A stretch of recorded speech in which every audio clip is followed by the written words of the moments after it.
Hey, everybody. This is your boy, the dope ass dude, and I am so excited about being back tonight. And we only have one more episode out there tonight. So it's kind of bittersweet, but I am really excited about tonight's show because we have a lot of great things that we have planned for you guys on tonight. So, just happy you are here. And before we get started, you already know the little preliminary things. If you don't mind, go ahead and subscribing to the YouTube channel now. And then while you're subscribing to the YouTube channel and you're already there, just go ahead and click on that like. And the reason we want you to click on the like is because your like helped this podcast get pushed to other viewers just like you. So don't be selfish. Go ahead and click that like. And then you can follow the podcast on both TikTok and Instagram, both the Dope Ass Dude podcast. So make sure you go out there and follow the podcast on both platforms. And then lastly, new episodes every Monday. Final episode next Monday, and we have a celebrity photographer that's going to be with us. His name is Alex Martin, and don't get him confused with Alex Hudson that was here last season. A new photographer, and this guy is phenomenal. So we're going to be talking about taking pictures and, capturing beauty. So I'm really excited to have him on the podcast on next week. So make sure you go ahead and, like I said, click on that subscribe button and, become a part of the family. And then, so tonight, I'm really excited because we have Christian Frazier. He is a life coach and he's a minister. He's an actor. I mean, this guy just have a long list of things that he is amazing at. You guys, for all of you Gotham watchers out there, you may know Chris from Gotham. He was an actor on Gotham. He was also in Blue Blood. This guy was like in 29, 30 movies. So, he's phenomenal. He's written and directed. So, and I think he's been on Saturday Night Live, but he will. Okay, he's shaking his head. Yeah. So he's been on Saturday Night Live. So you may have seen him there as well. So I'm really excited to have him on the podcast tonight. And he is going to go ahead and come on out. We're not going to waste any more time. We're going to bring him on out. What's up, Christian? What's going on, John? How you doing? I am amazing, man. How about yourself? Yeah, I can't complain, not one bit. It's not about, what it looks like. It's about creating a new future. We talk about starting over, and yeah, when you get to be my age, sometimes you could get to start over multiple times in life. And that is true. That is true. So, and I know that you are a motivational speaker, and we'll get to that. And then you're a life coach. We'll get to that. But you serve as a pastor, associate pastor, and you've served as senior pastor before. Tell us a little bit about that. Sure. It was over 20 something years ago. I was called into ministry. I uh I was one of those. I was like, "Are you sure, Lord?" Like, really, like I was just at the club last night. like, like I really wasn't. Uh, I didn't go to church every Sunday. I didn't, and then I got this call into ministry, and I started learning. I went to seminary. I worked with my pastor for a while. I was licensed, and then uh, about 2 years later, I was ordained. So I've been ordained since 2005, and I take ministry very seriously. To me, ministry is done outside the four walls of the church. Mhm. That's where it's most effective. And like right now, the followers that I have, like I have some like 20 to 30,000 followers across all of my social media. So I get to spread my word to more people now than I ever did before. And a Wow. lot of ministers are doing that. I know ministers. Some of them they've closed their church doors and they're ministering online. He was like, man, like I'm reaching more people. I'm getting more feedback. Our finances are still great doing it online. So, you can reach people many different ways. And I do some online, I do some in person. I speak at different churches, from, New York all the way down to Florida. Wow. So let me ask you this here question, Christian, because I've seen this in churches since COVID. A lot of churches are encouraging people to come back to the physical location, but a lot of people are either not comfortable with coming back right now, or they've gotten comfortable being at home and watching it via online at whatever point they want to, you know, watching in their day or in their week. But a lot of Mhm. churches now, not, I'm going to use this word for lack of words, they guilt people into coming back into the actual sanctuary. And they talk about forget not the assembly. They use that scripture, to bring people back. What do you think about that? Like, is it So, cool so, for people? so, so, when it comes to the church, first of all, we do have big church buildings, and we built these buildings, for people to be there. But I mean, let's just talk about COVID and the pandemic. It's serious, it's real, and COVID has not gone away.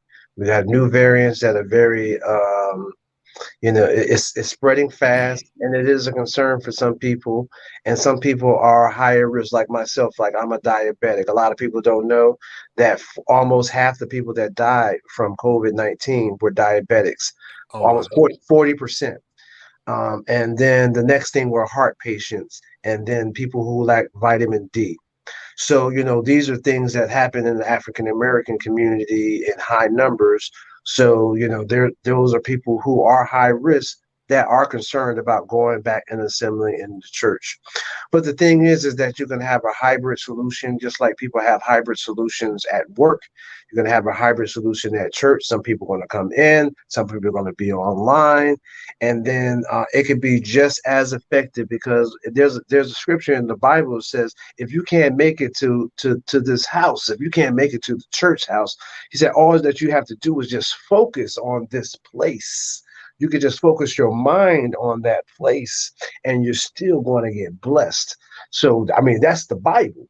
So again, there's no problem with having a hybrid solution, but of course we want to encourage people to come back into church. But and again, it's got to be on at a level where they feel comfortable. But we have to realize that the pandemic changed everything. That we're not supposed to go back to church like it was before. It's going to be a new venture. So just like businesses have had to decide the same thing. I've been to conferences with ADP and some of these large companies out here that are, global, and they've had to change the way that they do business because of the pandemic. And the same thing with the church. Right. And we're not going to make this a church podcast, but I do think that is where a lot of churches are failing. They are back to business as usual, the way it was before COVID. And like you said, COVID changed a lot of things. It changed the mindsets of people. It exposed people to a lot of things, because now people can watch churches that they thought they would never visit online and get in a better worship experience. So yeah, these churches, they probably need to And now just you got competition. exactly. You So got you got company. so you got somebody that's having a worship experience that's outside of your area, but you're really enjoying it. So, but the thing is, for me, the church has to do more with getting outside the four walls and being more involved in the community. When you're more involved in the community and you're doing things to help people, the homeless, sick, and everything like that, then you're going to get people that are going to come, into the church. We've got to get beyond these four walls. We've got to stop just preaching, inside the pulpit, and start ministering to people. The ministering is not the preaching. It's people don't care how much you know until they know how much you care. That was a famous author said that, they don't care how good you can preach, how good the choir sings. People really respond to helping and fixing needs in the community, speaking up for atrocities that are happening in our community, like the shooting that just happened. Like, we need more people out there standing up for us in general. So once we see, people starting to do that, we're going to start seeing more people coming back into the church. Absolutely. guaranteed. Absolutely, absolutely. So, okay, so we got that underway now. So Mhm. you are an actor as well. Do you still act, or is that something you like now focus more on ministry now? So I do every once in a while if somebody calls me, but mostly I would rather do my own stuff. So I mean, I've worked in Hollywood for a long time. It's really kind of an evil industry. It just is. Just like the music industry. They're like sisters, those industries, and it's full of a lot of evil people, a lot of people who like to manipulate people, like to use power, exercise power. I mean, if you have to say something, but let's go back to the church. It's just an industry that's kind of like full of Satan. I mean, it just is what it is, and you got to be able. You have to be able to navigate through it. It's a tough industry, but the thing is now is that I don't need the television networks. I don't need the cable networks or anything. I can produce something and I can put it out and distribute it myself. I can put it in theaters. I can put it online. I can do pay-per-view. So the television networks are really like kind of like the middleman now. Oh, wow. Advertisers are going directly to influencers and saying, "Hey, we'll pay you directly," and just cut out the middleman, which is the television network. So I consider them to be the people who were holding on to the reins for so long, but they don't really have the power anymore because people are following influencers and what they're doing online all the time. People are more interested in following lives than just following fabricated stories. People are into like realistic, things that are happening right now, as opposed to just, it's still there and people love to watch, dramas and everything, but people are really into the now. Hmm. So, for those people that are watching that may be aspiring directors and producers and stuff, so forth, what advice would you give them if they are putting content out on social media? What advice would you give them? So I would just say, see, I've been saying this for a long time. Like I've been on panels in New York, with casting people and people from Marvel and and all the different networks and one of the top television producers in the industry. I mean, this guy's produced over 200 TV shows, and we were talking about this. I would recommend anybody who's out there right now to make your own content.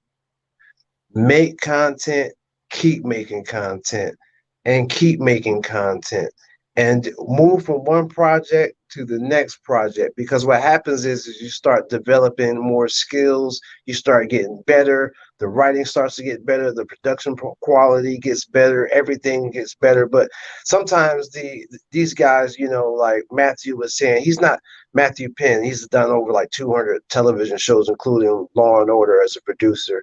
And he was like, "We're not looking for the best quality. We're looking for the ideas and the concept and everything. We'll take it and make it better."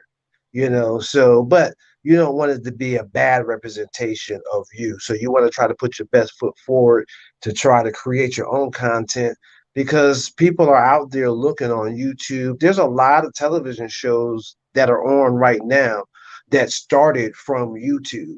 So put your content out there, but then you also, when you make your budgets, put in your, but this is the one thing that a lot of producers and actors don't put in their budget. Put some advertising in your budget because Mm, it that makes no sense to put something together and nobody sees it. So put some advertising in your budget when you're putting something together so that you can get some viewers. You can build up your own brand because see, television networks and movie producers and television producers, they like to hire people who have their own brand already. They know that because you're a part of this production, you're a part of this show, that you're going to bring some eyeballs, more eyeballs to the show that they didn't have before. And I'll give you a prime example. When I worked on Law and Order, they had me using the same hashtags that they use for the show when I'm posting on social media so that they can track it. So they're using you to help promote the show. So it's all a business right now.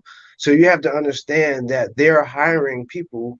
They will hire you. And I think it was The Wrap, which is a Hollywood publication that comes out. But a few years ago, they said, look, your Twitter following is more important than your acting skills because, you could be real good, but, I got somebody over here who's got 1 million followers and they may not be so good, but I'm gonna hire them because their 1 million followers are going to watch this television show, this movie, or whatever it is. So you have to think of it as a business, and that's probably what most actors, producers don't do. They come in with the creativity of it and they know what they're doing with that, but they don't think about the business side of acting and Hollywood, and that's where they fail.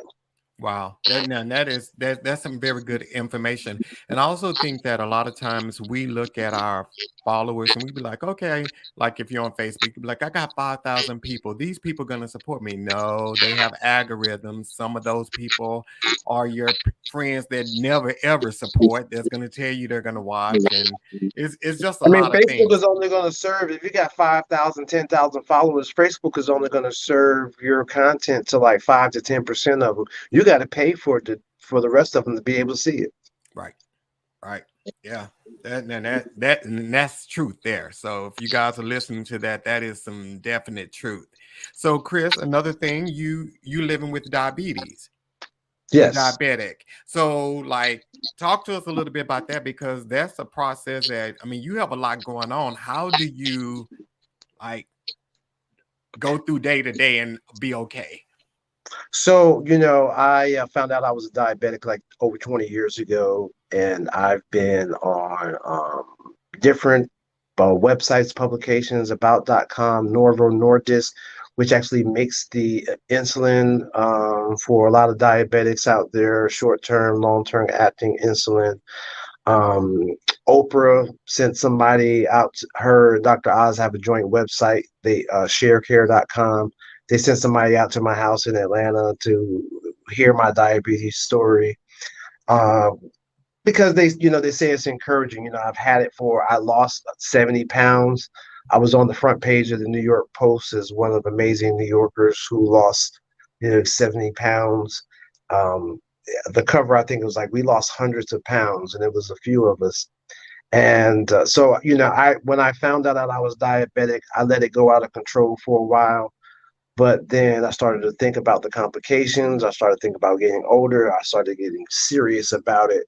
So I started learning about it. And this is one of the things that I teach people. When you have a chronic disease, learn about the disease. Don't just accept what the doctor says. You have to become a partner with your doctor or your physical or your medical team so that you can actually help in the management of that disease so that you can actually have it under control.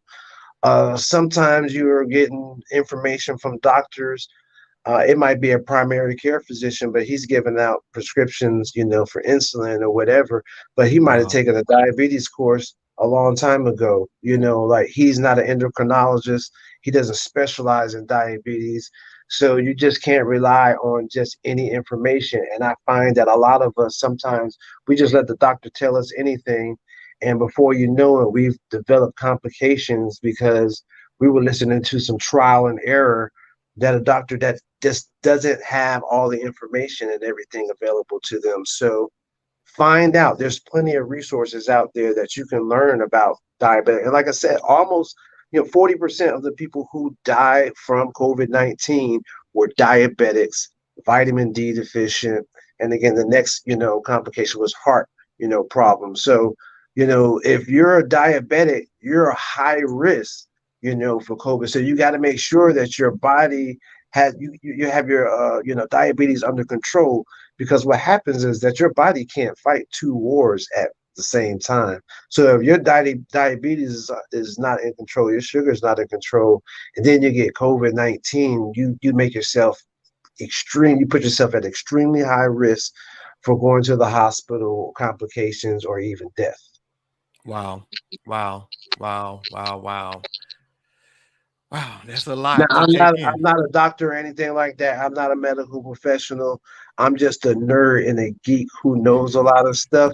But everything that I say, you can Google it. It's just facts. Yeah. Wow.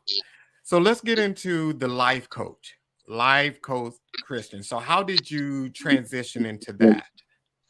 So I have been helping people kind of get back on track, motivating them, inspiring them to be the best versions of themselves for a long time anyway, for free. So I just decided to do it as a business. It just seemed to make sense. As a pastor, it just kind of comes along with the skill set, but it's just been a part of who I am, forever. Like I've always been the team leads, the leaders, the supervisors, wherever I've been in the military, always trying to help somebody. Like I'm the person that typically learns something and learns it first and then teaches everybody else. So, I've been that person for so long. So then it was about almost 5 years ago, I decided to go ahead and get some certifications for life coaching. So I'm a certified life coach. I'm a certified health coach, nutrition coach, and meditation coach. So I teach meditation, mindfulness meditation, and combining life coaching and meditation is really it's been life changing for me. And even recent news reports said that mindfulness meditation can be as effective as medicine for people who have mental illness. Oh, wow. Wow. So, and a lot of times people, so tell us like what is a life coach? Because sometimes people get that a little bit confused. They think a life coach is a therapist and they're supposed to fix your life. And that's not true. So tell us what a life coach really is. So, like you have therapy. Therapy kind of works on fixing things in the past and working through your past, learning how to deal and cope with things in your past so that they don't come up in your present, basically. They deal with the trauma, childhood trauma, things that have happened in your life, whatever it may be. And a lot of people don't know, but we're all born into trauma. They have like it's called transgenerational trauma. Like you get trauma. Like if your mother is having anxiety while she's pregnant, she's passing cortisol and the fear chemicals down to you in utero. So like we have transgenerational trauma. We're born into trauma. So like we have, this, inherently within us, and a lot of us really don't deal with it. We're as people, black and brown people, are not really taught coping skills, and we weren't pushed in. We didn't go to therapy. We didn't talk about therapy. Therapy is kind of like taboo in the black community. I'm not crazy, whatever it may be. And then even the industry, said, black people are tough. They're resilient. They don't need therapy. So even the industry ignored us. So, so therapy is extremely important. But then you combine therapy with a life coach. So a life coach is working on everything in the future, setting plans. What are your obstacles? Like, what are we going to do? Like looking at things from a different perspective. Look, like what happens is that we grow up in these different environments, and our thinking becomes very limited based upon our environment, our experiences, and everything. So life coaching, just like, therapy, comes in and gives you a different perspective. I was looking at a documentary on Netflix. It's like sometimes like think about like the brain and thinking like a mountain with a sheet of with snow on it. And a thought comes down the mountain and it goes down a certain way. So, but then another thought comes down the mountain, and there's already a trail there and it goes down a certain way. So what happens is over the years, we start thinking a certain way, but then even if we wanted to go a different way, what happens is it still goes down that train thought because the it's been dug deep down in there. So what a life coach is coming to do is to help lay down a fresh sheet of snow and allow you to help think a different way. Wow, wow, wow. So therapists deal with the past, life coach picks up and help you deal with your future, accomplish what you want to uh see happen in the future. So yeah, so Whether therapists it's goals is whether it's career goals, starting a business, getting to the next level in life as far as, career, like, moving up, the ladder at work, or maybe it might be something that they want to do personally, like, they're having a hard time dating. Like me, I work with a lot of people who may be dealing with relationship issues. I coach some couples. I coach people who are trying to get out there and date because dating is really hard. Some people, like, if you haven't dated in like 10 years, it's like totally different right now. So it's like, I don't even know what to do. Like, I don't know how to talk. And then sometimes we don't even realize like our attachment styles are like off or different. So it's just kind of like helping people to get prepared.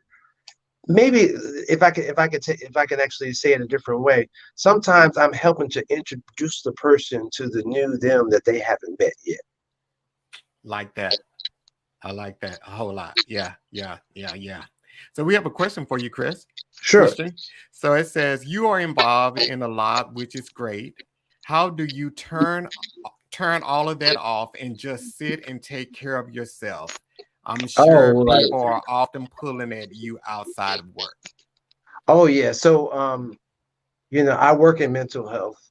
I am about to become a mental health first aid instructor, teaching people how to deal with youth who might be experiencing a mental health crisis.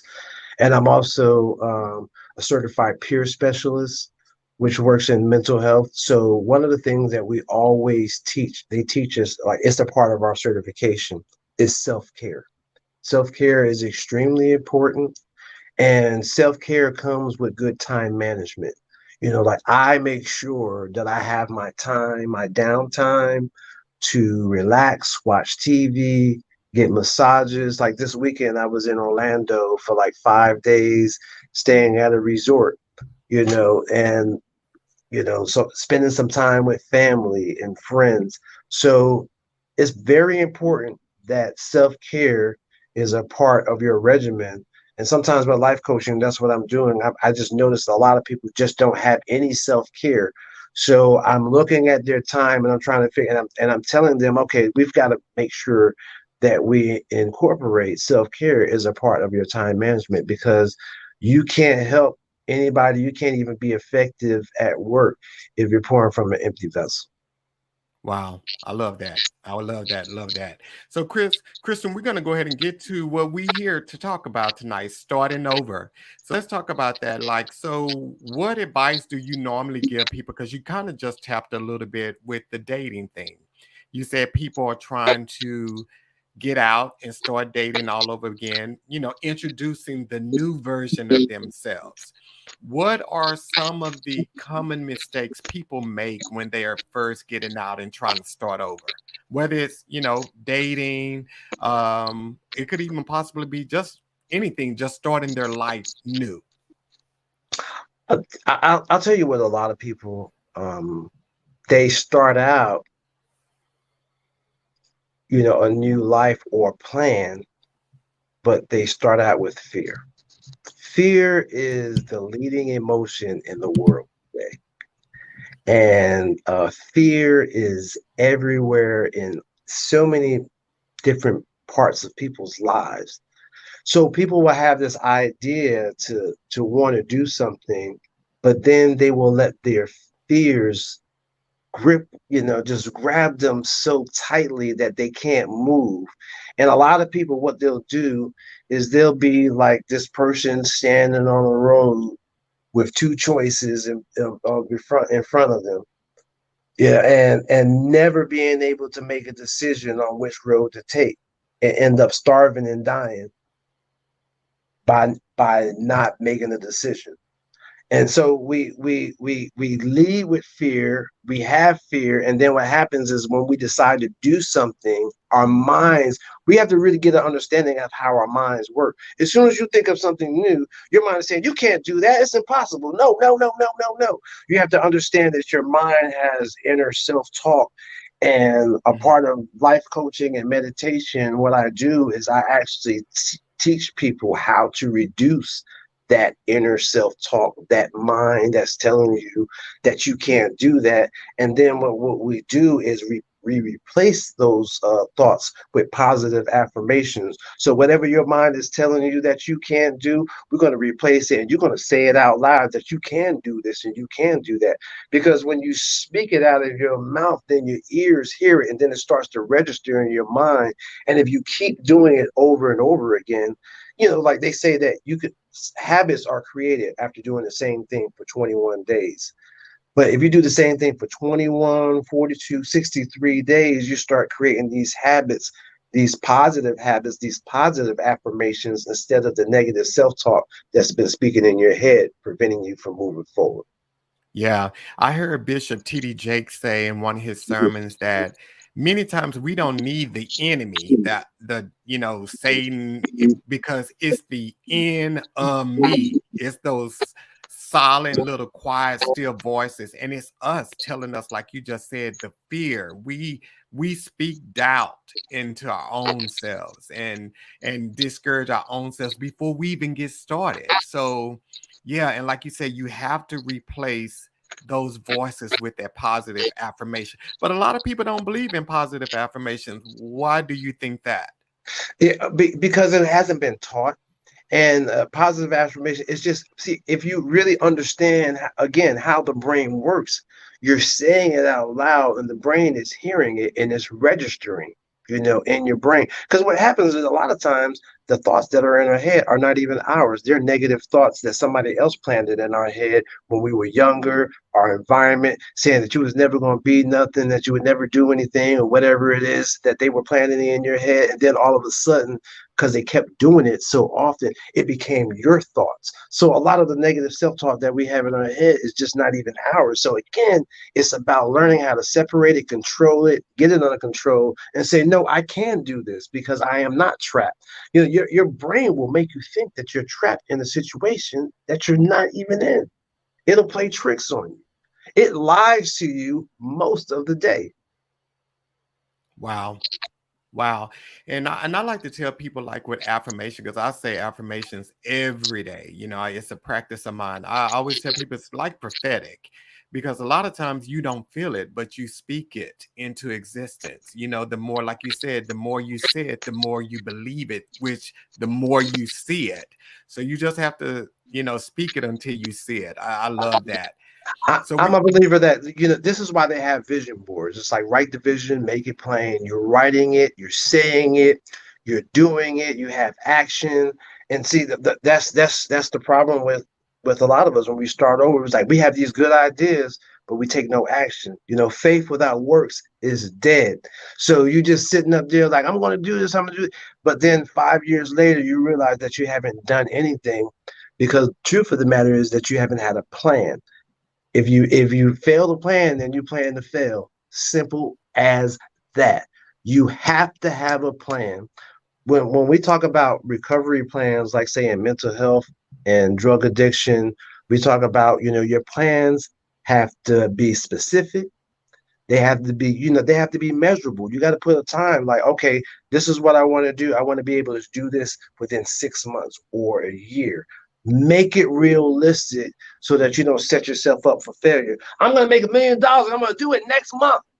That's not realistic. So you're going to set yourself up for failure. And then when you fail, you're not going to want to try again because you feel like there's not really an opportunity. But you say, if I'm going to set myself up to make $1 million and I'm going to do it like this and I'm going to make $100,000 this and I'm going to be able to do it in 3 years, it might be realistic. So it's got to be realistic. And then sometimes you have setbacks, whatever. You've got to be able to learn that that is a part of the process. It doesn't mean that you're a failure. It just means that you just got to keep pushing forward. I tell people life is like Google Maps. When you come down to Google Maps, there's a roadblock in the road. Then you got to sit and you have to wait for further instructions to be able to get to your final destination. You're still going to get there. Maybe it's going to be 5 minutes later than you originally intended, but you're still going to get there. So you have to decide, okay, I've got this roadblock. Am I going to yell, fuss, and fight, about the traffic? Or am I just going to know that there's probably traffic around 5 o'clock? I got to deal with roadblocks and go the other way and get to the destination. You decide if you want it to be frustrating or not. wow. Wow. Okay, so here's another question for you. So when people, we're talking a little relationship right now. So normally when people come out of relationship, if they're not the one that made the decision to end it, they tend to take the the action of the other person and make it their fault. And what I mean by that, if someone, just say, hey, this is not working for me. They say it's not working for me. That person it just may not be working for them, but the person who's hearing it, they always make it like, They what take am I ownership doing of it. wrong? Yeah, what am I Yeah, they take doing wrong? ownership. Yeah, they're doing something wrong. It's, oh, it must be me or something like that. I'm And not enough. yeah, oh yeah. So that happens quite often. There is a big "I am not enough" campaign going on in the world today, and it's just the farthest thing from the truth. I mean, you can have two people who love each other, but they're just not a good fit for each other. And what happens is that, unfortunately, a lot of people don't find out until 2, 3 years in the relationship because they really didn't have deep conversations in the beginning. So since they didn't have deep conversations in the beginning, they probably fell in lust, and like we like the same TV shows and we like to eat at the same restaurants. Well, I need a lot more than that. A relationship is built on a lot more than that. So since they don't do that in the beginning, people find out a lot later, oh, this person is not the right person for me. And then that other person does take on that, oh, it must be me, I'm not enough or whatever. So the thing is that a lot of people are not doing the work after the relationships. Doing the work after the relationships, I'm going to tell you right now, you should be in therapy. If you had a breakup, you should go to therapy. It's just a part of, you need to unpack and unwind the things in the relationship, not only what they did wrong, but also your part in the relationship too, so that you can grow and heal yourself and be ready for the next relationship. Because too many people are leaving one relationship and jumping right into the other, and they haven't healed. So they're bringing all that trauma from the previous relationship into the new one, and it's set up to fail from the beginning as well. Exactly. And a lot of people don't realize you are carrying a lot of trauma from relationships. They do not get that. So again, if you're doing the work, you're talking to a therapist, you're not going to hold on to that "it was me, I'm not enough," because you're going to be able to work through your role in the relationship, their role in the relationship, and then you're going to be able to come out and look at it from a different perspective.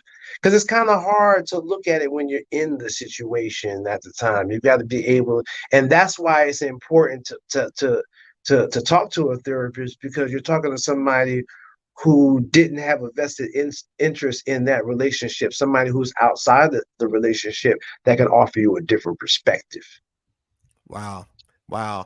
And therapy is so important. I mean, I see a therapist every week, because when you pour into people and just life in general, when you pour into people and then you deal with people, you need it just to be able to talk. You need somebody to be able to unload. That's a part of your self-care, because if you don't do it, then you're not going to be able to help the people that you're serving as well. So it's an extremely important part of the process, to be able to take care of yourself.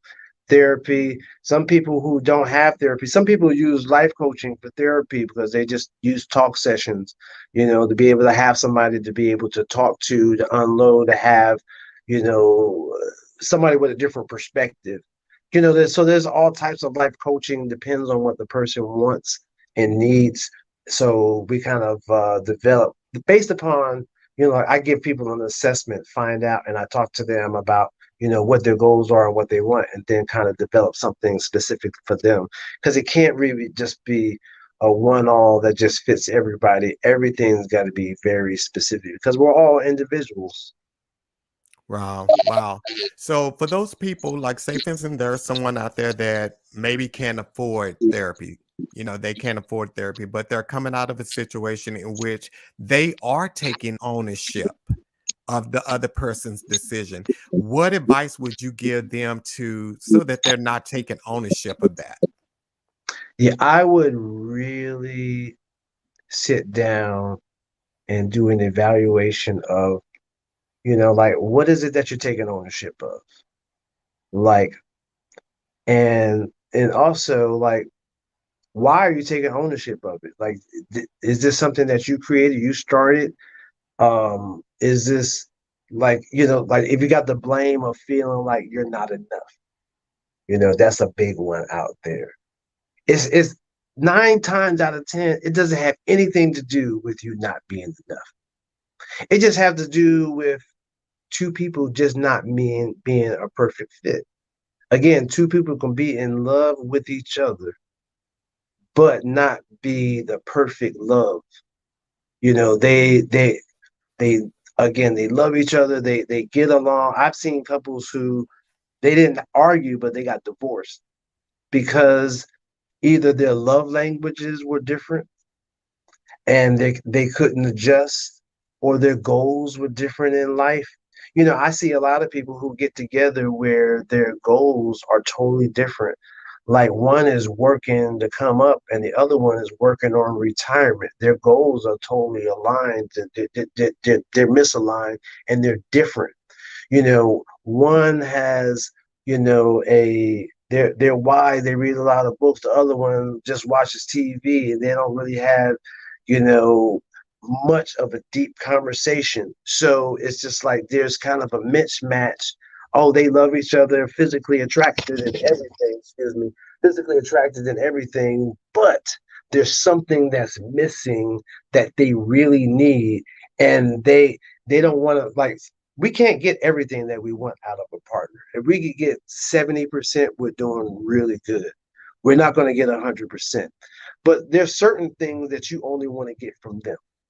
And there's certain, you can't get from friends or family and everything. So it might be that one thing that you're not getting from them that is really holding you back from giving your all to them, and you just can't do it. But that doesn't mean that you're not enough. You're just not right for that person. That's it. You guys are not right for each other, and there's nothing wrong with that. You might end up being friends, you might not. Depends on how the relationship ends. I have an ex-wife. We talk all the time. We're good friends. We can hang out. We hung out this weekend. So it just depends on the relationship. Doesn't have anything. Look, neither one of us feel like neither one of us is not enough. We just had a difference and we could not reconcile. And you know what? We're still fine and we moved on. Wow. Wow.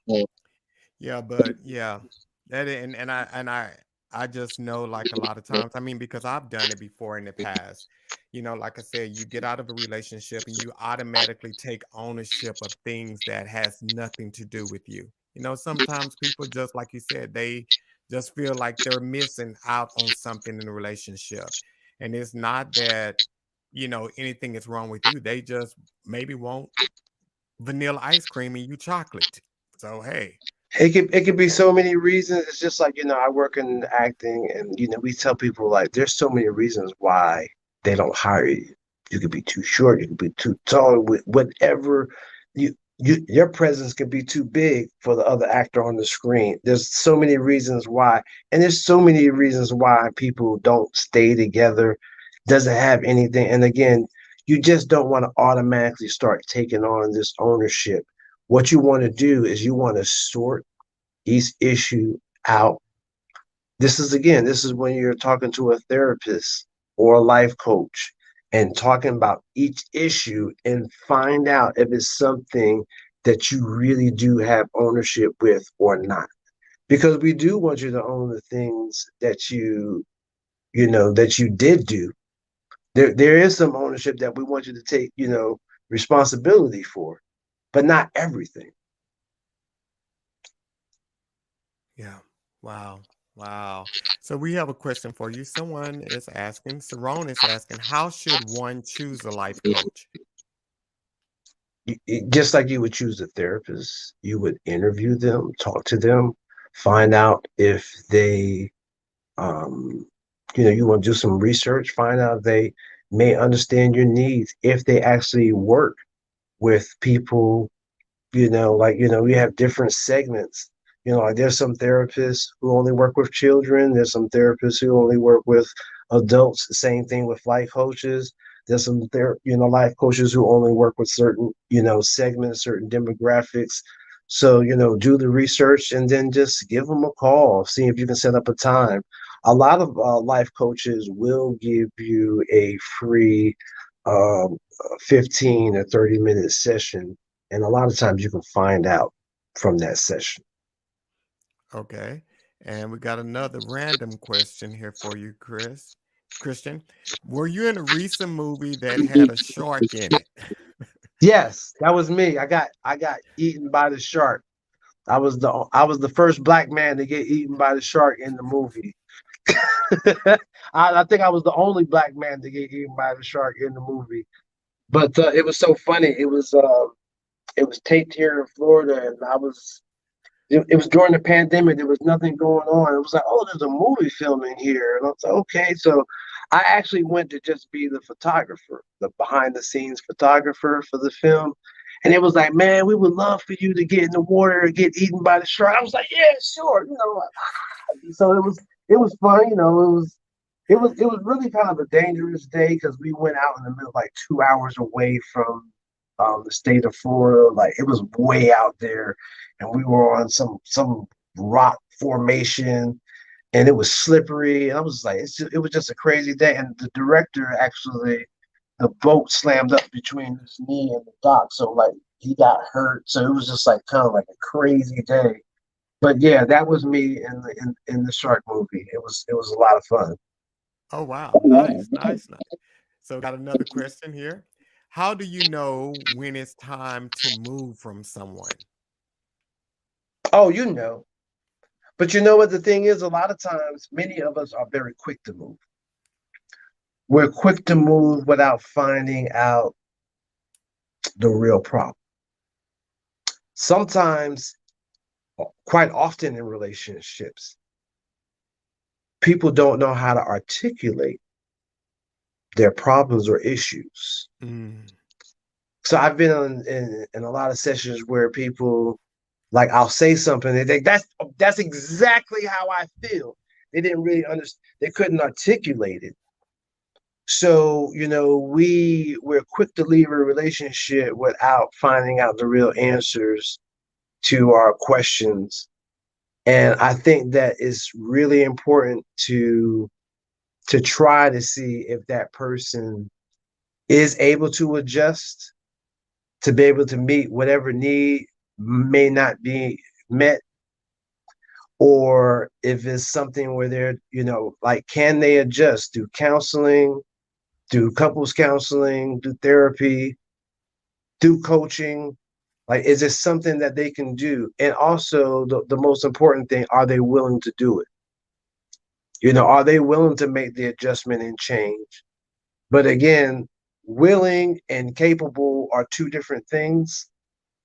So you have to make sure that they are. But, sometimes you've been through so much and you've been through so much trauma in a relationship, that it's time to move on because it's just been too much that has transpired. And that you might not be able to give them a clean slate. Like I'll give it, some people have been cheated on. And some people say, you know what, I can move on past that, but then they lie to themselves and they don't move on past it. And then they keep treating the other partner, like it. So they say that we've moved on, but they really haven't. So again, it's just, moving on is really about having open communication. That you don't have to have closure, but you do, you want to try to, but you don't have to have closure to be able to move on. You can move on without the closure.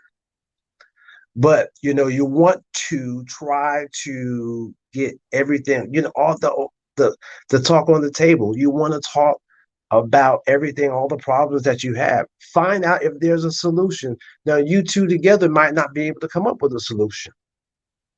That's when you include therapy, coaching. And again, going back to, sometimes you just know in your gut that it's just time to move on. and then do it. I know I've been the victim of staying in a relationship too long, and all that does is it hurts you.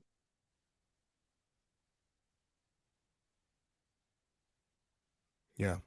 Wow. So, okay, so like that situation you just described, staying in a situation too long. Like, say for instance, someone know that it's time for them to move on, but they're like afraid or they don't know how to start over. What tips would you give them? Ask your friends, talk to your friends, your family, trusted friends and family.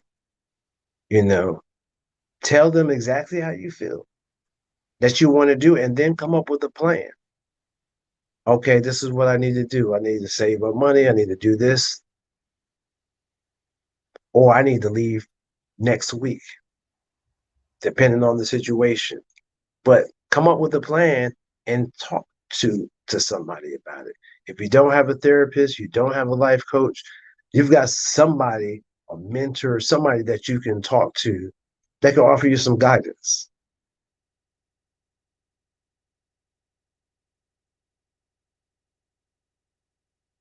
I think I lost you on the mic.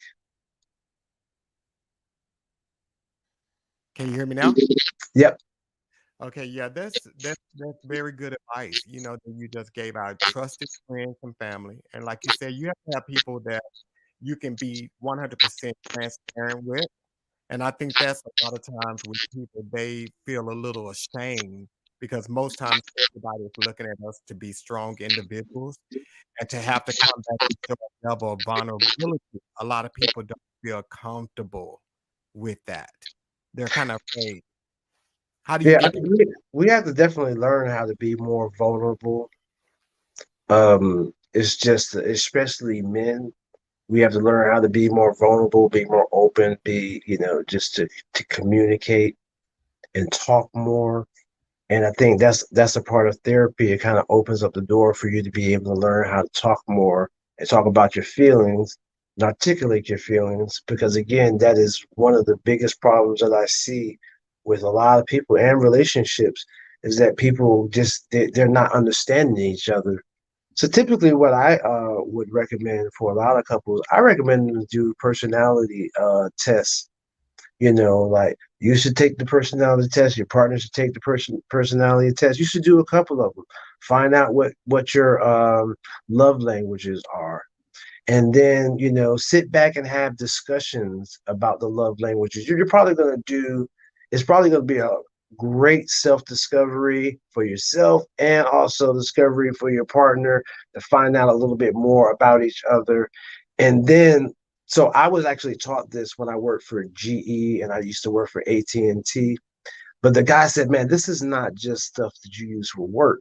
He said, this is stuff that you can use for home, because when you understand the person, you are better equipped to communicate with them, to be able to get what you want from them. Not being in a manipulative way, but basically being able to speak a language that they speak. Like me, like my love languages is quality time and physical touch. So, my partner comes up and rubs my feet, that's gonna make me feel good, or bring me down from a bad day or whatever. They're speaking my love language by spending quality time. So you may not be speaking your partner's love language, and they may not be speaking yours, but if you don't know what they are, then how can you do it? So, a part of understanding people's personalities and their love languages allows them to be able to come together and communicate more effectively. Wow. Wow. Wow. So, Chris, man, this hour has like flown by, man. I mean, it's gone by like really, really quick. So, if someone wants to talk with you about being a life coach, because you do it online, it doesn't have to be in person, right? Yeah, I So, can do. We could do, Zoom calls, video chats. so It how can depends they on get in touch with you? some of my clients. Like, if it's a health coach client, they're trying to lose weight, or they're getting text every day, so that they can, stay on track, with the exercise.